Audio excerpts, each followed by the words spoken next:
पंचायत चुनावों के दौरान हुई अराजकता और 2 निर्वाचित क्षेत्र पंचायत सदस्यों के पतियों के अपहरण मामले को लेकर कांग्रेस कार्यकर्ताओं ने आज तहसील परिसर में धरना दिया। इस धरने का नेतृत्व खुद प्रदेश कांग्रेस अध्यक्ष करण माहरा ने किया। धरना प्रदर्शन में विधायक मनोज तिवारी भी मौजूद रहे। कांग्रेस नेताओं ने पुलिस प्रशासन पर गंभीर आरोप लगाए। प्रदेश अध्यक्ष करण माहरा ने कहा कि पंचायत चुनावों के दौरान हुई घटनाओं को लेकर पुलिस ने अब तक कोई सख्त कार्रवाई नहीं की है। उन्होंने बताया कि कांग्रेस की निर्वाचित प्रत्याशी की एफआईआर तक 3 दिन की देरी से दर्ज की गई। धरने में मौजूद कांग्रेस कार्यकर्ताओं और नेताओं ने पुलिस की कार्यप्रणाली पर कड़ी नाराजगी जताई। उनका कहना था कि अपराधियों को संरक्षण दिया जा रहा है और निष्पक्ष कार्रवाई नहीं हो रही है। धरने के बाद कांग्रेस प्रतिनिधिमंडल ने उप जिलाधिकारी सुनील कुमार के माध्यम से राज्यपाल को ज्ञापन प्रेषित किया और निष्पक्ष जांच तथा आरोपियों के खिलाफ कड़ी कार्रवाई की मांग की। इस मौके पर विधायक मनोज तिवारी ने भी कहा कि सरकारें बदलती रहती हैं, लेकिन अधिकारियों और कर्मचारियों को हमेशा पारदर्शिता के साथ काम करना चाहिए। उन्होंने चेतावनी दी कि यदि इस मामले में जल्द कार्रवाई नहीं हुई तो कांग्रेस सड़क से सदन तक आंदोलन करेगी। कुल मिलाकर द्वाराहाट में कांग्रेस का यह धरना स्थानीय राजनीति को गरमा गया है और आने वाले दिनों में इस मुद्दे पर सियासत और तेज हो सकती है।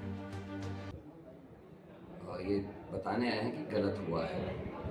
दीपक किरोला जी जो हमारे निवर्तमान ब्लॉक प्रमुख हैं, उनके फादर जो यहाँ के निवर्तमान ब्लॉक प्रमुख रहे हैं, उनकी बहन डॉक्टर किरोला यहाँ से प्रमुख प्रत्याशी थी और वो जीत गई। इनके 2 मेंबर्स जो दीपा आर्या जी और मिसेस लहरी, उनके दोनों के हस्बैंड्स को गूंस ने उठा लिया और उसके बाद दीपक किरोला जी, मिस किरोला, डॉक्टर किरोला और ये सब लोग वहाँ थाने में गए कि हमारी एफआईआर ले ली जाए।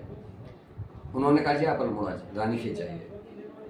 फिर मैं, क्योंकि वकील भी हूँ, मैंने फ़ोन में ये कहा, मैंने कहा कि आप 0 एफआईआर ले लीजिए और 0 एफआईआर का कानून है कि पूरे हिंदुस्तान में आप कहीं भी लिखा सकते हैं। जिस महिला का पति अगवा हो गया उससे हम उम्मीद करें कि वो इतना लंबा सफ़र करके 40 किलोमीटर दूर जाके रानीखेत में एफआईआर लिखाए और खतरे में जाए, तो ये संभव नहीं था।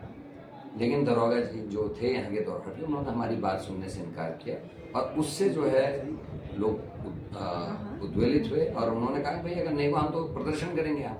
लेकिन उनके द्वारा बहुत बुरी बर्ताव पूर्व प्रमुख जी के पर, उनके फादर पर और साथियों पर किया। और हुआ ये कि जो व्यक्ति वोट की काउंटिंग के बाद सर्टिफिकेट लेने गया उसके ऊपर 307 का मुकदमा दर्ज कर दिया। और ये पूरे प्रदेश में देखने को आ रहा है। इसमें बीजेपी की सरकार में जो नैनीताल में हुआ, जो बेताल घाट में गोलियां चली, परसों खटीमा में गोलियां चली, उसके बाद आपसे लगा हुआ क्षेत्र भतरौज खाना है, वहाँ हमारी कनिष्ठ प्रमुख की दुकान में जीएसटी का और फूड इंस्पेक्टर का छापा एक दिन डाल दिया गया वोटिंग से एक दिन पहले। तो ये साफ दिखता है कि सरकार दंभ में जो है जबरदस्ती अपने लोगों को जिताने की कोशिश कर रही थी और यहाँ तो अति कर दी। कोई गवाह नहीं, कोई किसी को घायल नहीं हुआ, कहीं कोई ऐसा कोई सबूत नहीं है, बिना उसके एफआईआर लिख दी गई किरोला जी के खिलाफ, दीपक भाई के खिलाफ। और जो पीड़ित पक्ष है, जिनके पति उठा लिए गए, जो जीते थे और जिनके संग मारपीट हुई, उनकी एफआईआर 3 दिन के बाद ली जा रही है। तो ये बड़ा ही अफसोसजनक है। सरकार को ये भी देखना चाहिए, अगर कहीं ईमानदार एसएसपी देते हैं, एसपी देते हैं, तो उनके नीचे मातहत भी ईमानदार होने चाहिए। यहाँ उल्टा हुआ है। एसपी की कार्यप्रणाली से सब खुश हैं, सब कहते हैं कि अच्छा आदमी, अच्छा इंसान है, लेकिन नीचे इंस्पेक्टर्स में हाल ये है, वही सोमेश्वर के इंस्पेक्टर का हमारे अपराध लोगों से जबरदस्त